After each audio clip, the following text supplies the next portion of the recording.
Hello दोस्तों, इस video में हम जानेंगे विभिन्न रोग एवं इनके उपचार। दोस्तों, ये video Bihar BEd entrance exam, BPSC exam, किसी भी एग्ज़ाम का अगर आप तैयारी कर रहे हैं तो यहाँ से क्वेश्चन अवश्य पूछे जाते हैं।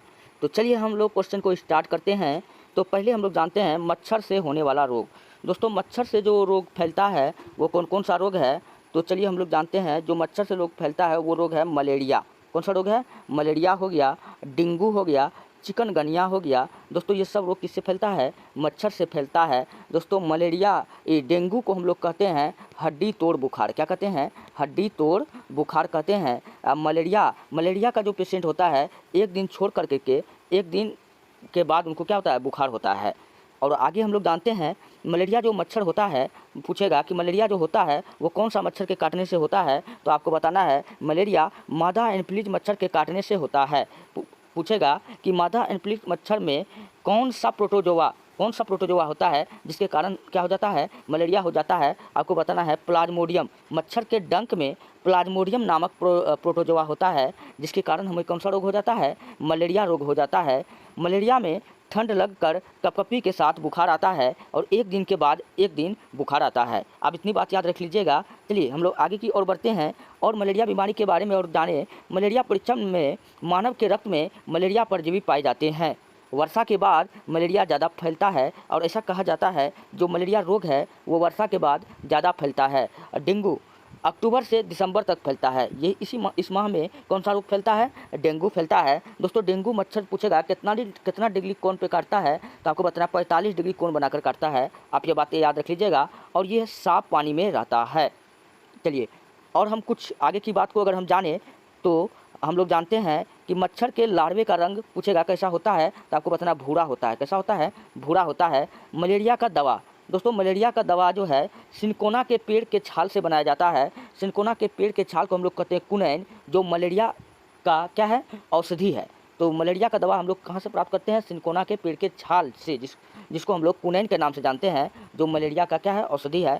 आप इतना बात याद रख लीजिएगा, सिनकोना के पेड़ से हमको ये प्राप्त होता है। दोस्तों, डेंगू का जो मच्छर होता है ये हमेशा साफ पानी में अंडे देता है। मैंने आपको पहले ही बता चुका हूँ कि जो डेंगू मच्छर होता है वो साफ पानी में रहता है। डेंगू मच्छर किस पानी में रहता है?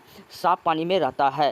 चलिए, अगला प्रश्न आपके सामने में है। काफ़ी शानदार प्रश्न है। किसी भी एग्ज़ाम की तैयारी कर रहे हैं तो आपको यहाँ से क्वेश्चन अवश्य देखने को मिलता है। मलेरिया के विषय में पुरानी अवधारणा थी कि यह गंदगी एवं जहरीलों गैसों से फैलता है। जो पहले बताया गया था, जो मलेरिया है वो गंदगी और जहरीलों गैसों से फैलता है। तालाब के मच्छरों के लार्वा के खाने हेतु गेम्बुसिया मछली पाली जाती है। दोस्तों, तालाब में जो मच्छर होता है, मच्छर के लार्वा को जो ख़त्म करने के लिए पूछेगा कि तालाब में कौन सा मछली पाला जाता है, याद रख लीजिएगा गेम्बुसिया। क्या याद रख लीजिएगा? गेम्बुसिया। चलिए आगे की ओर जब हम बढ़ते हैं, थोड़ा सा हम लोग जानते हैं रोनाल्ड रॉस के बारे में। रोनाल्ड रॉस ने खोज की मलेरिया मच्छर के काटने से होता है। पहली बार कोई व्यक्ति ने बताया, कोई साइंटिस्ट बताया कि मलेरिया जो होता है वो किसके काटने से होता है? मच्छर के काटने से होता है। मलेरिया का मच्छर का नाम क्या है? मादा एनोफिलीज मच्छर। इसका पता उन्होंने सिकंदराबाद के अस्पताल में लगाया था। रोनाल्ड रॉस ने यह पता कहाँ लगाया था? सिकंदराबाद, जो कहाँ पड़ता है? गुजरात में पड़ता है। तो वहाँ पर इन्होंने यह पता लगाया था। चलिए, जिसके कारण इसको 1902 में इन्हें नोबेल पुरस्कार भी मिला था। नोबेल पुरस्कार से नवाजा गया था। चलिए आगे बढ़ते हैं। इन मच्छर का रंग भूरा व पंख छठीदार थे। जो मलेरिया का जो मच्छर होता है, जो डेंगू का जो मच्छर होता है उसका रंग कैसा होता है? मलेरिया का मच्छर का रंग कैसा होता है? रंग भूरा और पंख छठीदार थे। इनके पेट में जीवाणु रहते हैं। मैंने बताया था कौन? प्लाज्मोडियम। चलिए, 1905 में दोस्तों इनकी मृत्यु हो गई। किसकी? रोनाल्ड रॉस की जो मृत्यु है वो कब हुआ है? 1905 ईस्वी में। चलिए आगे की ओर हम लोग बढ़ते हैं। नेक्स्ट प्रश्न है अनीमिया। दोस्तों, एक रोग है, काफ़ी चर्चित है। अनीमिया रोग पूछता है किसके कारण होता है? अनीमिया रोग रक्त में हीमोग्लोबिन की कमी से एनीमिया रोग होता है। हम लोग जानते हैं कि हमारे खून में क्या होता है? हीमोग्लोबिन पाया जाता है। दोस्तों, हीमोग्लोबिन का अगर रंग पूछे, तो वास्तविक रंग पूछे, तो आपको बताना है बैगनी। क्या बताना है? बैगनी। लेकिन जब हम सांस लेते हैं तो हमारे शरीर में जब ऑक्सीजन जाता है तो ये हीमोग्लोबिन ऑक्सीजन से प्रक्रिया करके ऑक्सी हीमोग्लोबिन बनाता है। क्या बनाता है? ऑक्सी हीमोग्लोबिन बनाता है, जो हमारे खून के रंग को लाल कर देता है। दोस्तों, हीमोग्लोबिन के कारण ही हमारे खून का रंग कैसा दिखता है? लाल दिखता है। आप ये बात याद रख लीजिएगा। रक्त में हीमोग्लोबिन की कमी से एनीमिया रोग होता है। कौन सा रोग होता है? एनीमिया। दोस्तों, एनीमिया को हम लोग अवरक्तता के नाम से भी जानते हैं। किस नाम से जानते हैं? अवरक्तता, मतलब रक्त का कमी एनीमिया के नाम से जानते हैं। महिलाओं में हेमोग्लोबिन की रक्त में समान मात्रा 12 से 16 ग्राम प्रति सेंटीमीटर होती है। महिलाओं में बता रहा हूँ मैं आपको दोस्तों। रक्त जो है 3 प्रकार का होता है, आप जानबे करते हैं, आरबीसी, डब्ल्यूबीसी और प्लेटलेट्स। अच्छा, आरबीसी का जीवन काल पूछेगा कितना होता है, तो 120 दिन का होता है। अच्छा, प्लेटलेट्स डेंगू रोग में पूछेगा किसका मात्रा घट जाता है, तो प्लेटलेट्स का मात्रा घट जाता है, आप ये बात याद रख लीजिएगा। चलिए बढ़ते हैं आगे की ओर। हेमोग्लोबिन अथवा लोहे की कमी से हम लोग जानते हैं एनीमिया रोग होता है। इसी एनीमिया को अभी मैंने आपको बताया, इसका अगला नाम क्या हम देते हैं, अब रक्तता के नाम से जानते हैं, रक्तता एनीमिया को कहते हैं। चलिए, हेमोग्लोबिन में लोहा तथा क्लोरोफिल में मैग्नीशियम पाया जाता है। दोस्तों हेमोग्लोबिन में पूछेगा कि कौन सा तत्व पाया जाता है, तो लोहा। मैग्नीशियम में पूछेगा कौन सा तत्व पाया जाता है, तो क्लोरोफिल। दोस्तों इसी क्लोरोफिल के कारण पत्ते का रंग हमको कैसा दिखता है, हरा दिखता है, आप ये बात याद रख लीजिएगा। चलिए बढ़ते हैं नेक्स्ट प्रश्न की ओर। आगे का प्रश्न है, गुड़, आंवला, पत्तेदार सब्जियों में आयरन पाया जाता है। अगर आपके शरीर में आयरन का कमी हो गया है, यानी खून का कमी हो गया है, तो आप किस चीज़ का सेवन करें, तो आप गुड़ का सेवन करें, आंवला का करें और पत्तेदार सब्जियां में का करें, जिससे आपका शरीर में क्या होगा, रक्त का कमी नहीं होगा और एनीमिया रोग से छुटकारा मिल जाएगा। दोस्तों हेमोग्लोबिन बढ़ाने का मुख्य स्रोत, अगर आपके शरीर में हेमोग्लोबिन का कमी है तो फिर आप किसका सेवन करें, दाल का सेवन करें, चावल का करें, सब्जियां, रोटी का सेवन करें, जिससे आपका शरीर में हेमोग्लोबिन क्या होगा, बढ़ जाएगा। चलिए बढ़ते हैं नेक्स्ट प्रश्न की ओर। अगला प्रश्न आपके सामने में है, मक्खियों से बीमारी। दोस्तों मक्खियों से जो बीमारी होती है वो कौन सी बीमारी होती है।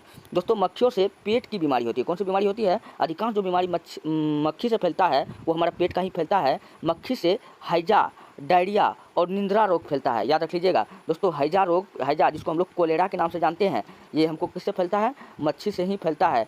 अच्छा, डायरिया को हम लोग अतिसार के नाम से जानते हैं, किस नाम से जानते हैं, अतिसार रोग के नाम से जानते हैं। निंद्रा रोग को हम लोग कहते हैं टिक्नोसोम, कौन सा, टिक्नोसोम नाम का रोग जो होता है, जिस व्यक्ति को होता है उसको घोर नींद आता है, मतलब काफ़ी ज़्यादा नींद आता है, कुंभकर्ण वाला नींद आता है। तो निंद्रा रोग कब होता है, टिक्नोसोम नामक रोग के कारण होता है। निंद्रा रोग का अगला नाम क्या है, टिक्नोसोम, आप ये बात याद रख लीजिएगा। चलिए बढ़ते हैं नेक्स्ट प्रश्न की ओर। अब हम लोग जानते हैं कुछ जीवाणु जनित रोग, ऐसा रोग जो जीवाणु से फैलता है। इसमें कौन कौन सा रोग हो गया, इसको हम लोग पहला कुष्ठ रोग, हैजा हो गया, टीबी हो गया। दोस्तों टीबी का भी आप नाम याद रख लीजिएगा, टीबी का कई नाम है, तपेदिक, टीबी बोले या तपेदिक बोले या यक्षमा बोले, ये सब कौन सा रोग है, ये सब टीबी रोग का नाम है, आप ये बात याद रख लीजिएगा। निमोनिया और डायरिया को हम लोग अतिसार कहते हैं, अभी तो मैंने आपको बताया। खाद्य विषाक्तता, पोलियो विषाणु जनित रोग है। हाँ, पोलियो पूछेगा किससे फैलता है, तो ये विषाणु से फैलता है, आप ये बात याद रख लीजिएगा। और हाँ, पोलियो किससे फैलता है, विषाणु से फैलता है। चलिए आगे की ओर हम लोग बढ़ते हैं। दोस्तों ये रहा, चलिए इतना ही प्रश्न था आज का। मैं रोज़ आप लोगों के लिए वीडियो लाता रहता हूँ। अगर आपको वीडियो हमारा अच्छा लगता है, हेल्पफुल लगता है, तब आप हमारे चैनल को सब्सक्राइब कीजिए और वीडियो को लाइक कीजिए। जितना हो सके दोस्तों अपने दोस्तों में भेजिए। मैं हर रोज़ आपके लिए वीडियो बनाता हूँ, काफ़ी मेहनत के साथ बनाता हूँ। अगर आपको PDF चाहिए तो आप जाइए हमारे टेलीग्राम चैनल पर, वहाँ पर आप सर्च कीजिए ITIHASKI दुनिया DUNIYA 99, वहाँ से आप जाकर के PDF को प्राप्त कर सकते हैं। दोस्तों ये channel Bihar BPSC, Bihar police, BSSC, ये सारे एग्ज़ाम का, DLED, इन सारे एग्ज़ाम का तैयारी करवाया जाता है। BED एंट्रेंस एग्ज़ाम का भी तैयारी करवाया जाता है। तो आप लोग निफिक्र होकर के चैनल को सब्सक्राइब कीजिए ताकि मेरा वीडियो हर रोज़ आप तक पहुँचता रहे। चलिए मिलते हैं नेक्स्ट वीडियो में, धन्यवाद।